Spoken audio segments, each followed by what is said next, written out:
আনলে কেন? আমাদের সঙ্গে এসো। এটা এটা মধ্যম গর্ত। আমাকে এখানে এনেছো কেন? বলছি তো আমার সঙ্গে এসো। চলো।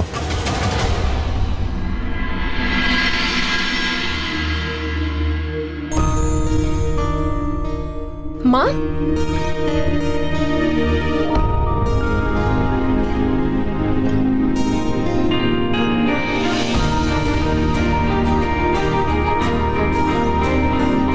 কেমন আছিস মা? আমি ভালো আছি। আমরা তো ভেবেছিলাম তোর সঙ্গে আর কোনোদিন দেখাই হবে না। বাবা, বাবার কি হয়েছে? বাবা, তোমার শরীর খারাপ? তুই চলে এসেছিস তো, এবার সুস্থ হয়ে যাব। বাবা তো দেখছি জ্বর হয়েছে। মা, কি করে হলো? কিচ্ছু হয়নি, কিচ্ছু হয়নি। জায়গা বদলেছে, জল হাওয়া বদলেছে, তাই জন্য একটু ঠিক হয়ে যাবে। দেখ চন্দ্রকান্তা, ধীরের এই বন্ধু মেয়ে সব ব্যবস্থা করে দিয়েছে, খাওয়া দাওয়া, থাকার, সব কিছুর। তোমরা দাঁড়িয়ে কেন? আমি তোমাদের বসার বন্দোবস্ত করছি।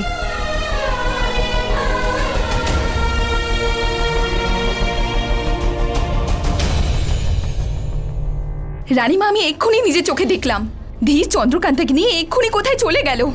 ধীর ধীর ধীর, চন্দ্রকান্তাকে আবার কোথায় নিয়ে গেল? আর কেন?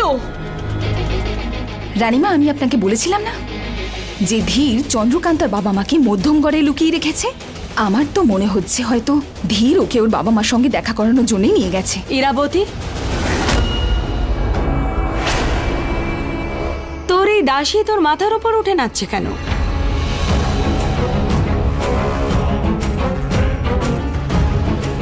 দীর্ঘজীবী হ। ভদ্রামা, আমি তো শুধু ব্যাস, অনেক হয়েছে। যাও এখান থেকে, গিয়ে আগে রানীমার সাথে কি করে কথা বলতে হয় সেটা শিখে এসো। না হলে আমায় তোমায় শেখানোর দায়িত্ব নিতে হবে দাসী। ঠিক আছে।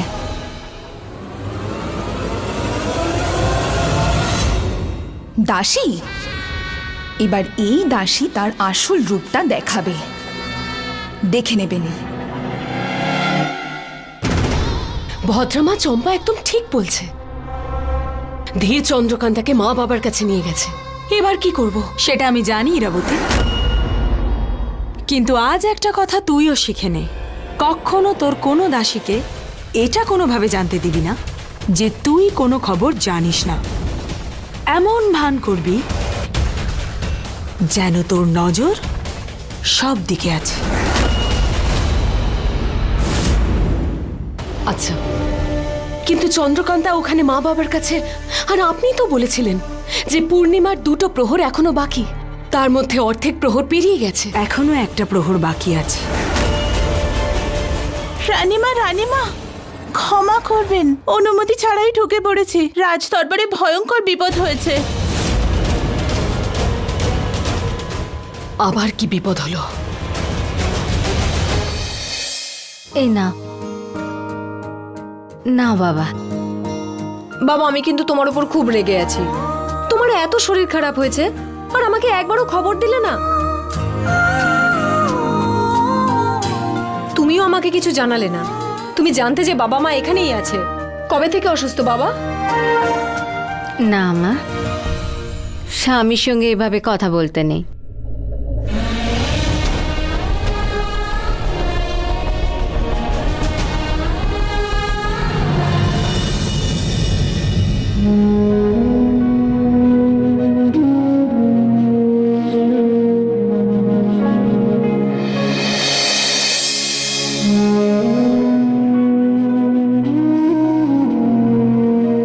বাবা, তুমি উঠো না, তোমার শরীর খারাপ। আরে আমি সুস্থ হয়ে গেছি।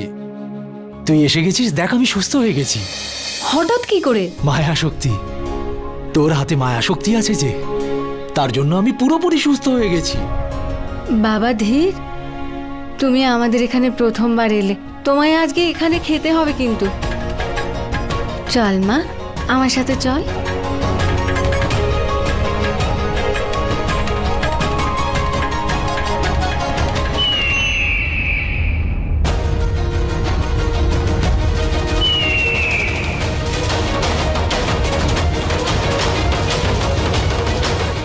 বাবা কোথায় যাচ্ছ?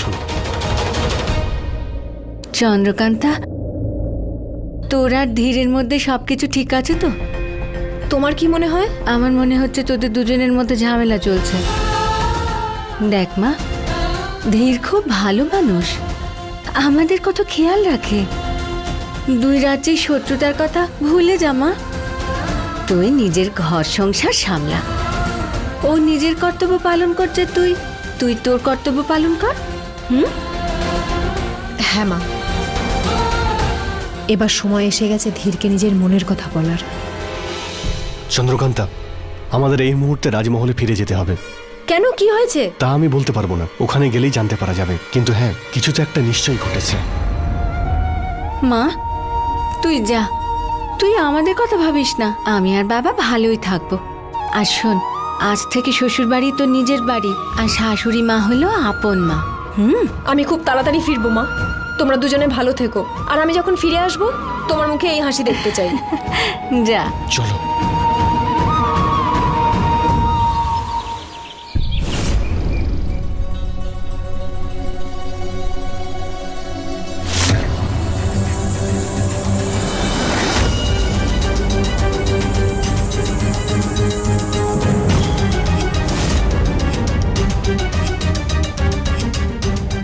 ভদ্র আমাকে ধীরের প্রণাম।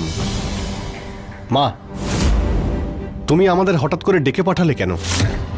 মা, আমি তোমায় কিছু জিজ্ঞেস করছি। সে কথার উত্তর তো তোমাকে দিতে হবে ধীর। এই মেয়েটা যা যা বলছে সেসব কি সত্যি? কোন মেয়ে?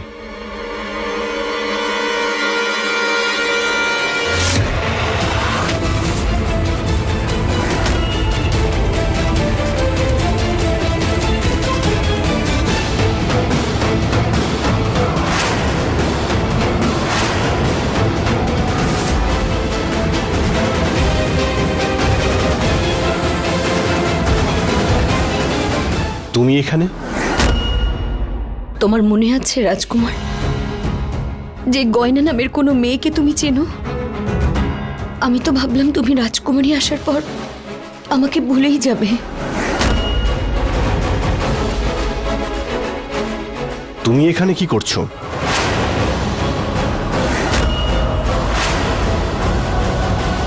আমি জিজ্ঞেস করছি, তুমি মহলে কি করতে এসেছো? ধীর, আস্তে, তা না হলে আমাদের সন্তান কষ্ট পাবে। সন্তান? কার সন্তান? কোথায় সে? কার সন্তান? এই তো তোমার আর আমার সন্তান।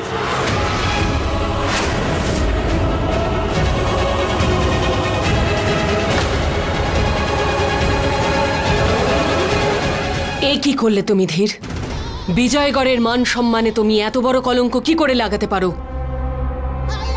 আজ তুমি বিজয়গড়কে এত অসম্মানিত করেছো যে একজন মন্ত্রীর মেয়ে এই পূর্ণ সভায় জোর গলায় বলছে যে ওর গর্ভে তোমার সন্তান আছে।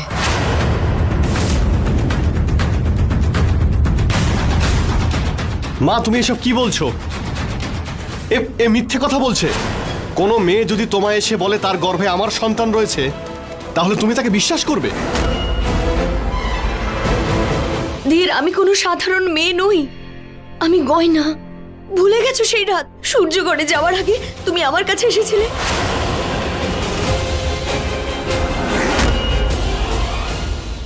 আমার কিছু মনে নেই। কি করে মনে থাকবে তোমার? তুমি তো নেশা করেছিলে।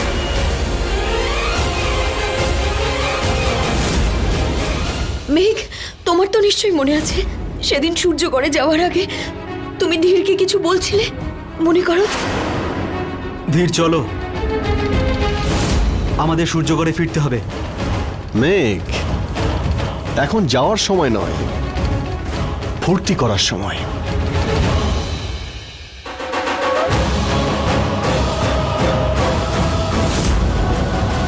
বলো সবাইকে সেদিন রাতে কি হয়েছিল।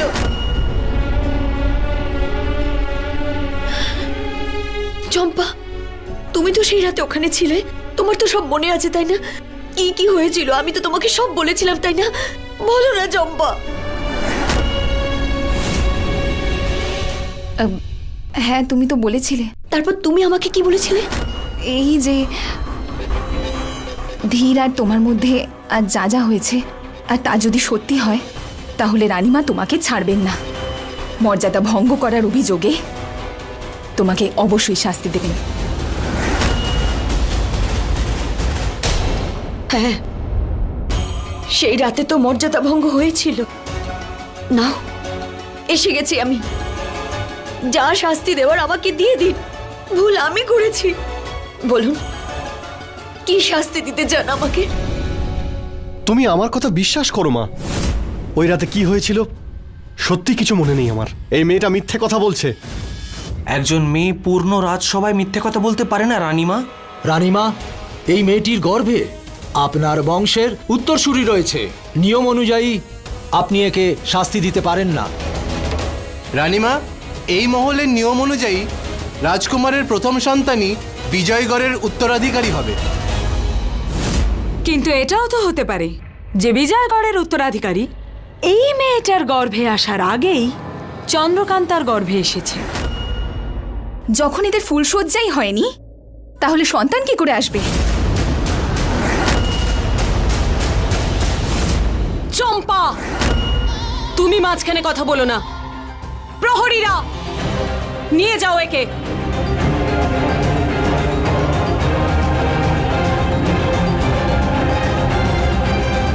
তাহলে বিজয়গড়ের নিয়ম অনুযায়ী আমি আর আমার সন্তান কি আমাদের অধিকার পাবো?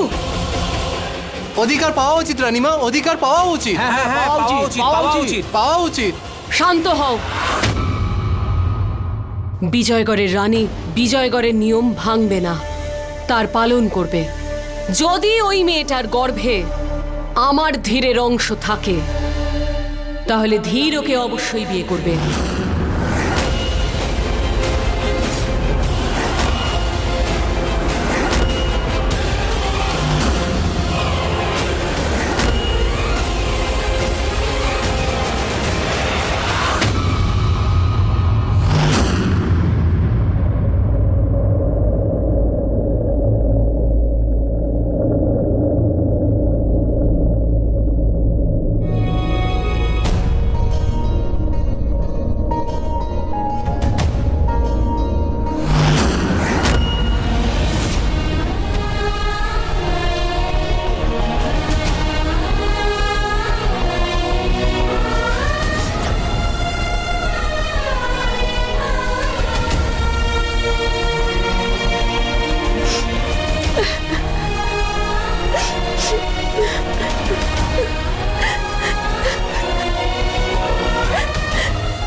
এটা হতে পারে না, কিছুতেই হতে পারে না।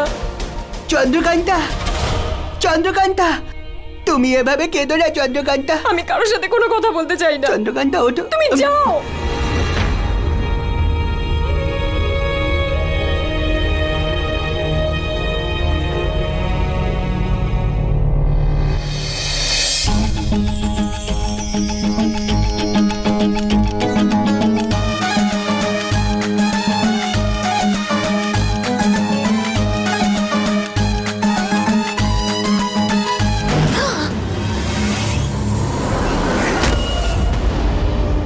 এটা রাজমহলের ফল, সেই খেতে পায় যে এর যোগ্য।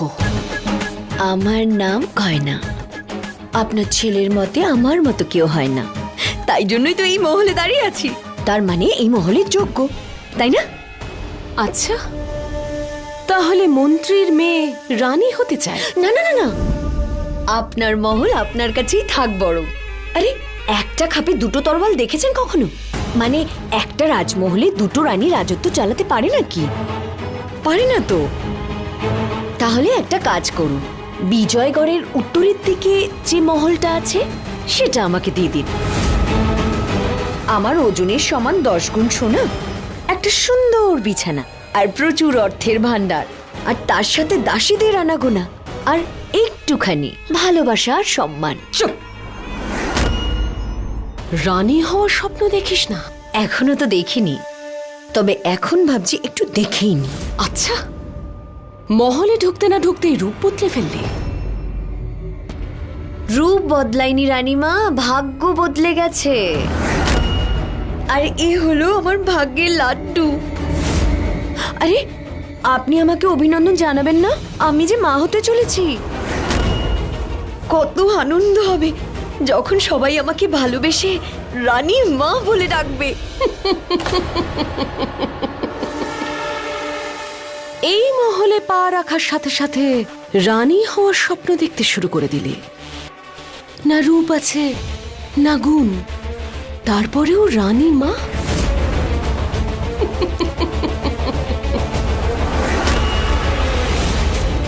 স্বপ্নেও কোনোদিন ভাবিস না যে তুই এই মহলের রানী হবি। ইরাবতী, রানী তো তখনই হবে যখন ও মা হবে।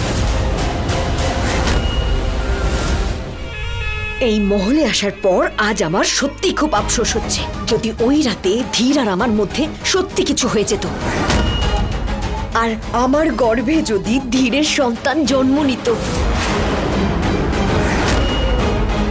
তাহলে এই গোটা রাজমহলটা আমার হয়ে যেত।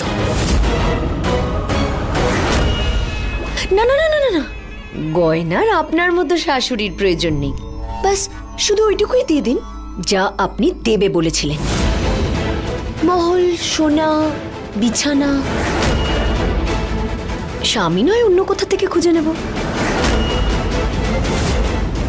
আমি আসছি।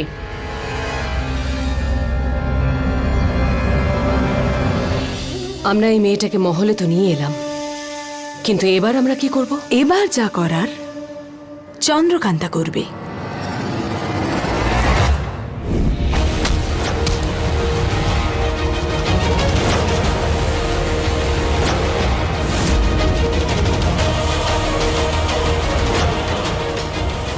এই তো তোমার আর আমার সন্তান।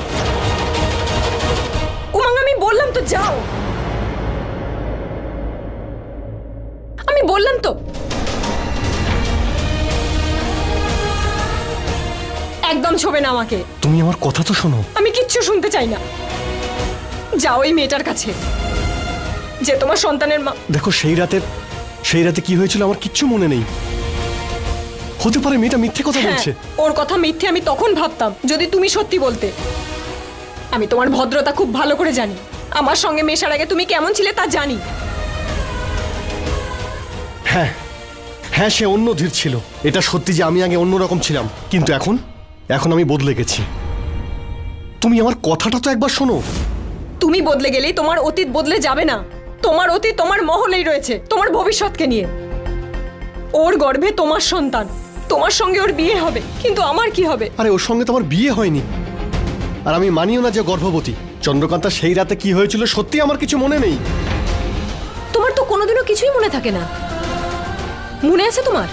কালকে তুমি তোমার বন্ধু মেঘের গায়ে হাত তুলেছিলে, মনে নেই তো? ভুলে গেলেই মিথ্যেটা সত্যি হয়ে যায় না। চলে যাও এখান থেকে। তোমাকে ছেড়ে আমি কোথাও যাব না।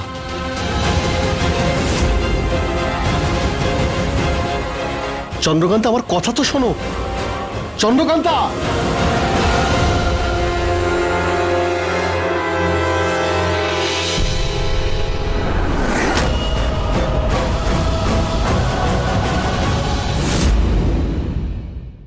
ভদ্রমা, আপনি যা বলেছিলেন আমি ঠিক তাই করেছি।